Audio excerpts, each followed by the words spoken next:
नमस्कार, मैं निशा। आप देख रहे हैं देश न्यूज का खास कार्यक्रम ब्लैक बॉक्स। दर्शकों, जिसके पास मिला अरबों का कैश, पुराने स्कूटर पर घूमता था वो कारोबारी। पीयूष जैन के काले कारोबार का भांडाफोड़ कैसे हुआ और घर की दीवारें उगलने लगी नोटें। जानिए इस रेड की पूरी कहानी। नोटों के ढेर पर खड़ा किया था पूरा साम्राज्य। काफी लो प्रोफाइल जिंदगी जीता था। टैक्स चोरी का कोडवर्ड फुफाजी, पीयूष जैन का अर्श से फर्श तक का सफर और सादगी के पीछे छिपा था काले धन का कुबेर। पीयूष जैन की स्कूटर का आखिरकार क्या था राज, और क्या है काली कमाई का पूरा सच? आइए सब कुछ जानते हैं। मामले की तह में जाने से पहले जानना ये जरूरी है कि आखिर छापेमारी की शुरुआत हुई कैसे। दरअसल जीएसटी इंटेलिजेंस की टीम ने सबसे पहले गुजरात में पान मसाला लदे 4 ट्रक पकड़े थे। ये ट्रक कानपुर के ट्रांसपोर्ट नगर में Ganpati road carrier transport company के थे। ऐसे जांच में सामने आया, ट्रक में माल के जो इनवॉइस पेपर मिले वो भी फर्जी निकले, और तो और इनके ईबे बिल भी जारी नहीं किए गए थे। बाद में पता चला कि ट्रक में लदा पान मसाला कानपुर में ट्रांसपोर्ट नगर स्थित त्रिमूर्ति फ्रेग्रेंस प्राइवेट लिमिटेड का है और गणपति रोड कैरियर के मालिक प्रवीण आनंदपुरी में रहते हैं। इसके परिणाम स्वरूप टीम ने आनंदपुरी में छापा मार और प्रवीण जैन के घर से 45 लाख और कार्यालय से 56 लाख रुपए की नकदी बरामद की। टीम को जांच के दौरान पता चला कि इत्र कारोबारी पीयूष जैन पान मसाला कंपनी को अपना एसेंस सप्लाई करते थे। इस बिंदु को आधार मानते हुए पीयूष के आनंदपुरी और कन्नौज के चिपट्टी मोहल्ला स्थित पैतृक आवास पर छापेमारी की गई। कानपुर से नोटों की गड्डियां निकलने लगी तो आयकर विभाग को जानकारी दी गई और स्टेट बैंक ऑफ इंडिया से अतिरिक्त नोट गिनने की मशीनें भी मंगाई। वहीं अधिकारियों, आपको बता दें, वहीं कन्नौज से अधिकारियों ने कानपुर सूचना भिजवाई कि कारोबारी के घर से किसी को भेजे ताकि जांच शुरू की जा सके, लेकिन कारोबारी इससे इनकार कर देता है। उस दिन शाम को तो अधिकारी लौट गए, लेकिन अगले ही दिन टीम ने पीयूष के दोनों बेटों यानी कि प्रत्यूष जैन और प्रियांश जैन को हिरासत में ले लिया और कन्नौज लेकर रवाना हो गई। पीयूष जैन के आनंदपुरी स्थित घर पर जब टीम पहुंची तो देर रात तक फर्श और दीवारें तोड़ने का क्रम चला, मानो किसी फिल्मी सीन को दोहराया जा रहा हो। और फिर जब दीवारें टूटी तो सचमुच दृश्य जो था वो हैरान कर देने वाला था। पहली बार जब आनंदपुरी स्थित घर में कंटेनर ले जाया गया तो उसमें 42 बक्से रखे गए। उस रात 11 बजे तक कुल 42 बक्सों में 150 करोड़ रुपए से अधिक नकदी भरकर रिजर्व बैंक भेजी गई थी। जांच चलती रही और नकदी निकलती रही। इसके साथ ही देखते घर से करीब 280 करोड़ रुपए बरामद हुए। टीम को कारोबारी के कन्नौज स्थित पैतृक घर से कुल 19 करोड़ रुपए नकद मिले। ये नकदी कन्नौज स्थित घर में 9 बोरों में रखी गई थी। इसके अलावा जांच के अलग अलग दिनों में टीम को 21 करोड़ की कीमत वाले विदेशी मार्किंग वाले सोने के बिस्किट, 250 किलो चांदी और 25 किलो सोना और 6 करोड़ की कीमत का चंदन का तेल भी मिला। काले धन के कुबेरों ने कमाई के लिए गजब का हथकंडा अपना रखा था। पान मसाला कारोबारी अपने माल को उन राज्यों में चोरी छिपे भेजते थे जहां पान मसाला पूरी तरह से बैन किया गया था। आपूर्ति का भुगतान कैश में लेकर ट्रक लाए जाते थे। इस पूरी प्रक्रिया में पीयूष जैन का घर जो था वो रकम रखने के लिए हुआ करता था। कानपुर से बरामद नोटों की गड्डियों छापेमारी से पहले 20 से 25 दिन के अंतराल में ही वहां लाई गई थी। क्या सचमुच में ऐसा बोला जाता है कि पीयूष के जो संबंध थे वो सपा से थे? क्या ये बात सच है? इसमें कितनी सच्चाई है? क्योंकि समाजवादी पार्टी के नेता और पूर्व एमएलसी एवं इत्र कारोबारी पुष्पराज उर्फ पंपी जैन ने दीपावली से पहले इस वर्ष समाजवादी इत्र लॉन्च किया था, जिस पर पार्टी के झंडे के रंग और चुनाव चिन्ह भी था। इस बारे में पंपी जैन ने स्पष्ट करते हुए कहा था कि हमारा पीयूष जैन से तो कोई रिश्ता नहीं है, वो जैन है और हम भी जैन हैं। वहीं अखिलेश यादव ने पीयूष जैन से संबंध होने की बात का खंडन कर दिया था। हालांकि इस पूरे मामले को लेकर काफी किरकिरी हुई।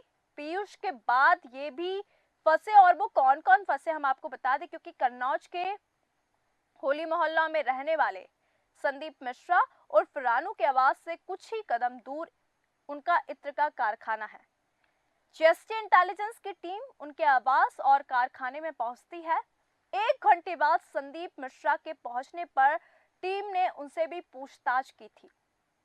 आपको बता दें, उसके पास एक पुरानी स्कूटर थी, उसके बारे में अभी हम आपको इस आगे की कहानी में बताएंगे। उस पुरानी स्कूटर से वो सबको धोखा देता था, क्योंकि अपने बेहद पुराने और बड़े प्रिय स्कूटर और सेंट्रो कार से चलना बहुत मामूली बात है। एक पीयूष जैन, जिसको काले धन का कुबेर कहा जाता है, जिसके पास पैसे की कोई कमी नहीं, तो आपको बता दें कि एक बड़ा पुराना और उसके लिए बड़ा प्रिय स्कूटर और सेंट्रो कार से चलने वाला पीयूष काले धन का कुबेर निकलेगा, इस बात की भनक उसके पड़ोसियों को भी नहीं थी। लोगों को जब पता चला कि उसके घर बोरों में भरकर नोट निकल रहे हैं, तो उनके अचरज में पड़ने की कोई सीमा नहीं थी। लोगों ने बताया कि पीयूष पुराने स्कूटर से चलने वाला आम आदमी की तरह लगता था। मोहल्ला चिपट्टी के लोगों का कहना है कि दोपहर 12 बजे के करीब वह घर से बाहर निकलकर जैन मंदिर में जाता था। रोडवेज बस से वह कानपुर जाता था और भिक्षुओं को कुछ देने के लिए भी कोई घर से बाहर नहीं निकलता था। अब आपको बता देते हैं, पीयूष जैन का हाल ही में एक वीडियो वायरल हुआ था, शायद आपने देखा होगा। पीयूष जैन को जब गिरफ्तार किया गया, तो पीयूष जैन को गिरफ्तारी के बाद काकादेव थाने लाया गया। देर रात 3 बजे उस थाने में पुलिस अभिरक्षा में रखने के लिए उसको लाया गया और रात में उसे महिला हेल्पलाइन कक्ष में रखा गया। सर्दी को देखते हुए उसके लिए गद्दे और कंबल का इंतजाम भी किया गया था। हालांकि इसके बाद भी उसे फर्श पर लेटकर ही रात गुजारनी पड़ी। अगली सुबह कड़ी सुरक्षा के बीच पीयूष जैन को थाने से कोर्ट में पेश किया गया। इससे पहले LLR में उसका मेडिकल भी कराया गया था। फिर गिरफ्तारी के बाद पीयूष जैन को जीएसटी इंटेलिजेंस अहमदाबाद की टीम ने रिमांड मजिस्ट्रेट योगिता कुमार के न्यायालय में पेश किया था, जहां रिमांड में मांगे जाने पर बचाव पक्ष ने कहा था कि जीएसटी इंटेलिजेंस ने गलत तरीके से उसको गिरफ्तारी की है। इस पर कोर्ट ने पीयूष को 14 दिन की न्यायिक हिरासत में जेल भेज दिया। कोर्ट में पीयूष ने ऐसी बात कह दी थी जो कि न केवल हंसी वाली थी बल्कि अविश्वसनीय भी थी। पीयूष ने कहा था कि बरामद राशि उसी की है।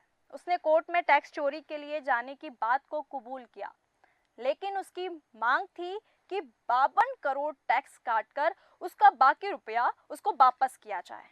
आपको बता दें, 28 दिसंबर को कन्नौज में टीम की कार्रवाई खत्म हो गई थी। इसके बाद एसबीआई कर्मियों ने झोले और गत्तों में भरकर नोट भेज दिए। उस दिन देर रात पीयूष का बड़ा बेटा यानी कि प्रत्यूष मीडिया के सामने आया और उसने न्याय मिलने की उम्मीद भी जताई। आपको बता दें, गणपति रोड कैरियर ट्रांसपोर्ट के प्रवीण जैन के घर से शुरू हुई छापेमारी। पीयूष जैन कन्नौज निवासी संदीप मिश्रा और पुष्कर उर्फ पंपी जैन के घर तक पहुंच गई। इस पूरी जांच के दौरान कानपुर में एक वनस्पति घी निर्माता के प्रतिष्ठानों पर भी छापेमारी की गई। पंपी जैन पर भी आपको बता दें शिकंजा कसा गया, क्योंकि समाजवादी इत्र बनाने वाले इत्र कारोबारी सपा नेता और पूर्व एमएलसी पंपी जैन के घर आपको बता दें आयकर विभाग की टीम ने छापेमारी की। टीम ने पुष्पराज के घर, दफ्तर समेत यूपी के 50 ठिकानों पर छापा मारा। अब आपको बता दें, एक कन्नौज में प्रेस कॉन्फ्रेंस कर रहे थे जब सपा के राष्ट्रीय अध्यक्ष पंपी जैन के घर में छापा मारे जाने की घटना पर सरकार पर हमला बोला। उन्होंने कहा कि नफरत की दुर्गंध फैलाने वाले भाजपाई सौहार्द की सुगंध को भला कैसे पसंद करेंगे। तो ये जो काले धन का कुबेर था, इसकी जो चर्चा थी सियासी गलियारों में भी हमको देखने को मिली, क्योंकि समाजवादी इत्र बनाने वाले पुष्पराज जैन पंपी को ये लोग जब खोजने गए थे, मगर अपने ही साथी समर्थक पीयूष जैन को उन्होंने खोज निकाला। अब आपको बता दें, खुद को बहुत सामान्य कारोबारी बताता था। इत्र कारोबारी पीयूष जैन इतना शातिर था कि आने जाने के लिए पुराने स्कूटर का इस्तेमाल करता था, और अगर उसे कहीं बाहर जाना होता था तो पुरानी खटारा, उसके पास जो सेंट्रो कार थी, उसका इस्तेमाल करता था, जिससे लोग उसे बहुत छोटा मोटा कारोबारी समझते थे। पीयूष के पड़ोसी भी उसे सामान्य कारोबारी समझते थे कि इसके पास कहाँ इतना पैसा होगा। उन्हें इस बात की बिल्कुल भी भनक नहीं थी कि उनके बगल के मकान में करोड़ों का कैश, सोना, चांदी है। पीयूष खुद को कर्जदार बताया करता था। आपको बता दें, पीयूष दुनिया वालों की आंखों में धूल झोंकने के लिए खुद को बड़ा परेशान और कर्जदार बताया करता था। उसको लगता था कि मैं बहुत कर्जे में डूबा हुआ है। वो अपने पड़ोसियों से यही कहता था। पीयूष अपने रिश्तेदारों और दोस्तों से हमेशा कहता था कि उसका व्यापार घाटे में चल रहा है। इसके साथ ही वह अक्सर रिश्तेदारों और दोस्तों से कर्ज भी लिया करता था। लेकिन डीजीजीआई की टीम ने जब उसका राज खोला तो रिश्तेदारों से लेकर, दोस्तों से लेकर, यहाँ तक कि पड़ोसियों की जो आंखें थी वो फटी की फटी रह गई। पीयूष जैन के कानपुर वाले घर में छापेमारी लगातार 3 दिन तक चली, लेकिन कन्नौज वाले घरों और फैक्ट्री में छापेमारी, आपको बता दें, 4 दिन तक चली और पूरी रात चली। सूत्रों के अनुसार तलाशी में डीजीजीआई ने हर संभव तरीकों का इस्तेमाल किया। घर के बेसमेंट में कुछ संदिग्ध लगने पर फर्श तक को तोड़ा गया। घर की दीवारें भी कई जगह तोड़ी गई। बेसमेंट बिल्कुल किसी गुप्त तहखाने की तरह बना हुआ था। यहाँ पहुंचने के लिए झुककर अंदर जाना ही एकमात्र विकल्प है। इतना ही नहीं, घर में बने कई बेडरूम में फॉल्स सीलिंग की लाइटें तक उखाड़ ली गई, ताकि यहाँ रुपये या जेवरात आदि की मौजूदगी चेक की जा सके। बेड के सिरहाने लगे सजावट के सामान और फॉर्म भी डीजीआई अधिकारियों की पैनी निगाहों से नहीं बच सकी। पीयूष जैन ने जीएसटी चोरी धंधे का एक कोड वर्ड रखा था, जिसका नाम था फूफा जी। डीजीजीआई की टीम ने जीएसटी चोरी का यह कोड वर्ड खोज निकाला। इस कोड वर्ड से तैयार 12 फर्जी ईबे बिल उसके घर और 10 कन्नौज फैक्ट्री से बरामद हुए। जानकारी के मुताबिक डमी फार्मों के नाम फर्जी ईबे बिल भेजे जाते थे। गणपति रोड करियर्स के निदेशक प्रवीण जैन और उसके पुत्र रजत जैन ने फर्जी ईबे बिल बनाकर पीयूष जैन को भेजे थे। रजत जैन के कर्मचारी राजेश राय के ईमेल के जरिए फूफा जी के नाम से बिल भेजा करते थे। गणपति ट्रांसपोर्ट के फर्जी बिल पर ही माल भेजा जाता था। इसमें खरीदने और बेचने वाले का नाम फर्जी था। आपको बता दें, कन्नौज का पीयूष जैन पुलिस की कस्टडी में कंबल तान के सोता हुआ दिखाई दिया। हालांकि मैंने अभी पहले इस बात का जिक्र किया था, और उस वक्त जो रिपोर्टर थे, जो मीडिया थी, वो शीशे के बाहर से सवाल पूछ रही थी और वो कह रही थी, उठिए पीयूष जी, कुछ तो बताइए, करोड़ों का साम्राज्य कैसे खड़ा कर लिया। लेकिन मखमली बिस्तर पर सोने वाले पीयूष जैन पुलिस थाने के फर्श पर सिर्फ करवट ही बदलते दिखाई दिए। अब मीडिया वाले बार बार पूछ रहे, पीयूष जी उठिए, कुछ तो बताइए, पीयूष जी उठिए, सैकड़ों करोड़ों के मालिक हैं और जमीन पर सो रहे हैं, कुछ तो बताइए, क्या हुआ, कहां से पैसा लाए, किससे लाए। पीयूष जी जग तो रहे हैं, लेकिन अब क्या ही बात करते। उन्होंने कहा, आपको बता दें, पीयूष जैन को सोने का मौका तो मिल गया, लेकिन इनकम टैक्स के जो ऑफिसर पीयूष के ठिकानों पर मौजूद रहे, उन्हें पलक झपकाने का मौका तक नहीं मिला। मतलब इतना पैसा, इतना पैसा। आपको बता दें, जब नोटों की गिनती शुरू थी तो 60 घंटे से ज्यादा वक्त हो गया था और किसी भी व्यक्ति ने नींद नहीं ली। मतलब कोई भी वहां पे सोया नहीं। लगातार नोटों की गिनती का जो काम था वो चलता रहा। जीएसटी इंटेलिजेंस की टीम ने तो कुछ मजदूरों को हथौड़ा लेकर भी बुलाया था। 19 से अधिक नोट गिनने वाली मशीनें लाई गई, लेकिन पता चला कि इतने नोट मिले कि मशीन नोट गिनते गिनते गर्म हो गई। कन्नौज में जब इत्र कारोबारी के पैतृक घर में रेड हुई तो वहां बैंक कर्मचारी अलग से 3 बड़ी मशीनें लेकर आए, जिनसे एक बार में 400 नोट गिने गए। अब नोट मिले हैं तो उन्हें बांधने के लिए रबर भी चाहिए, तो इसके लिए बड़े बड़े रबर के पैकेट्स भी लाए गए। लेकिन एक परेशानी ये थी कि घर के दरवाजे बड़ी मुश्किल से खुल रहे थे। एक एक दरवाजे को खोलने के लिए चाबी वाले को बुलाना पड़ा। जीएसटी इंटेलिजेंस की टीम ने तो कुछ मजदूरों को हथौड़ा लेकर भी बुलाया। कन्नौज में पीयूष जैन के घर के अंदर एक सीक्रेट लॉकर भी मिला, लेकिन वहां तक पहुंचने के लिए बड़ी मशक्कत करनी पड़ी। सोचिए, घर में सर्च के दौरान एक बैग में 300 चाबियां मिली। अब ये चाबी कहाँ की हैं, कितने लॉकर्स की हैं, इसकी भी पड़ताल की गई।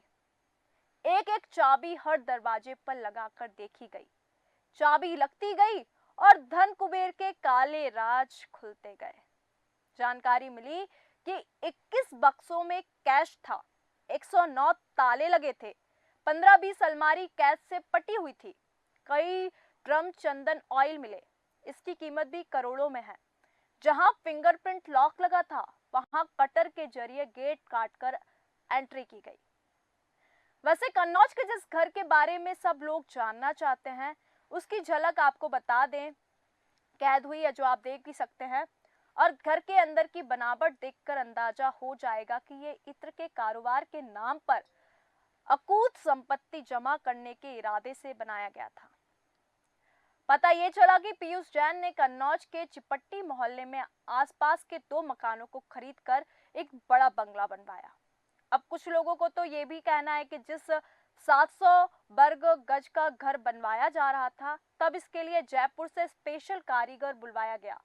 सवाल इसलिए भी था क्योंकि इतना बड़ा कारोबार और जोखिम होने के बावजूद घर के किसी भी बाहरी हिस्से में एक भी सीसीटीवी कैमरा नहीं, और घर भी ऐसा बना कि दूसरे मकानों से बालकनी के अलावा कुछ भी नहीं दिखता। लेकिन घरों में जो पैसा छिपा रखा था, वो अब दीवारें तोड़कर निकाला गया। पता तो ये भी चला कि घर के अंदर ही तहखाना बनाया गया था, उसमें 18 तिजोरियों का पता चला।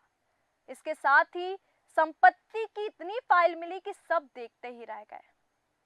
पीयूष जैन के पास 16 महंगी प्रॉपर्टी के दस्तावेज मिले।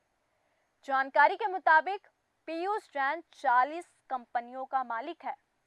16 महंगी प्रॉपर्टी के दस्तावेज मिले। कन्नौज, कानपुर के साथ मुंबई और दिल्ली में भी प्रॉपर्टी है, और दुबई में भी 2 प्रॉपर्टी है।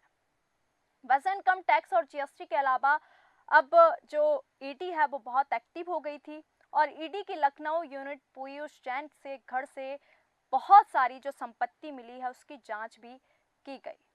आपको बता दें, ये बहुत बड़ी जो धन कुबेर के मालिक पीयूष जैन है, इसका पता कैसे चला, क्योंकि जांच पीयूष जैन तक कैसे पहुंची, इसकी भी दिलचस्प कहानी है। असल में करीब 2 महीने पहले अहमदाबाद में जीएसटी इंटेलिजेंस की एक टीम ने 4 ट्रकों को पकड़ा, और ट्रकों में पान मसाले के लाखों रुपए का सामान जो था वो लदा हुआ दिखाई दिया। तो आपको बता दें, आज के खास कार्यक्रम ब्लैक बॉक्स में जिसके पास अरबों का कैश है और वो कैसे पुरानी स्कूटर से चलता था, किसी को भी इस बात का अंदाजा नहीं था कि एक पुराने स्कूटर और एक खटारा कार से चलने वाला व्यक्ति काले धन का इतना बड़ा कुबेर निकलेगा।